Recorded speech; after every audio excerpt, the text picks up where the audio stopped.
Former New Jersey Governor Chris Christie is challenging Donald Trump head-on in his run for the 2024 Republican nomination.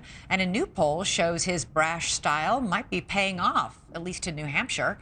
While Trump is still maintaining a strong lead in the Granite State, a New Hampshire Journal poll has Christie tied for second with Governor Ron DeSantis there.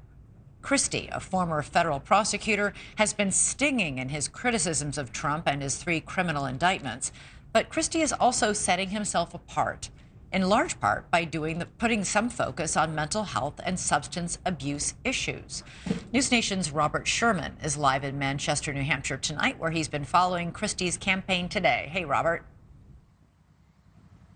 Hey there, Elizabeth. And the former governor actually just wrapped up another event at a clinic that's right behind us. We are starting to see his support surge here in this state, and that's largely twofold. On the one hand, he's really focused on the state of New Hampshire. On the other hand, he's been one of the few Republican candidates who has not been afraid to go after the former president. I am so in his head. What's he doing talking about me?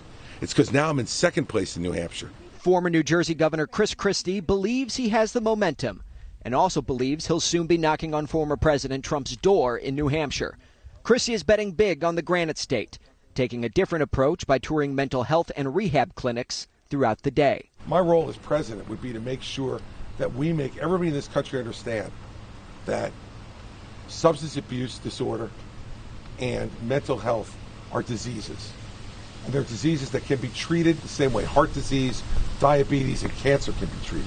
The zeroed-in focus on New Hampshire and the state's issues appears to be working for the former New Jersey governor. And this is a small state. You can spend very little money compared to other states. You can really work it here and you can win.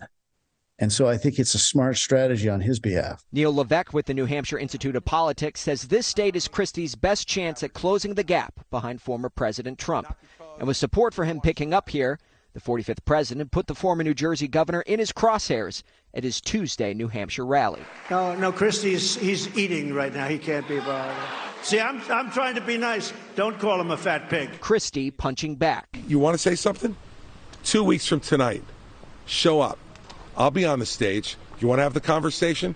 I'm happy to have the conversation. The former president has not said whether he will or will not debate the other Republican candidates August 23rd, claiming he has enough support as is. Levesque says right now he doesn't see support for Mr. Trump wavering in the near future. You have these challengers, and they have to be able to figure out a way to take those votes away from Trump. And I don't think that anyone's really figured that out yet. And that is a key distinction to make here, Elizabeth, is that we are seeing some of the other candidates jockeying for position, some surging, others falling a bit behind. But support for the former president has remained pretty consistent here in New Hampshire. Elizabeth? All right, Robert Sherman reporting from New Hampshire on the campaign trail tonight. And New Hampshire voters will have a chance to submit questions and hear from another Republican candidate with some momentum when NewsNation hosts the first presidential town hall with Vivek Ramaswamy on Monday night. Chief Washington anchor Leland Vitter hosts live from Chicago from 9 p.m. Eastern until 10:30. Thanks so much for watching. Go to joinnn.com to find NewsNation on your television provider. And don't forget to click the red subscribe button below to get more of NewsNation's fact-driven, unbiased coverage.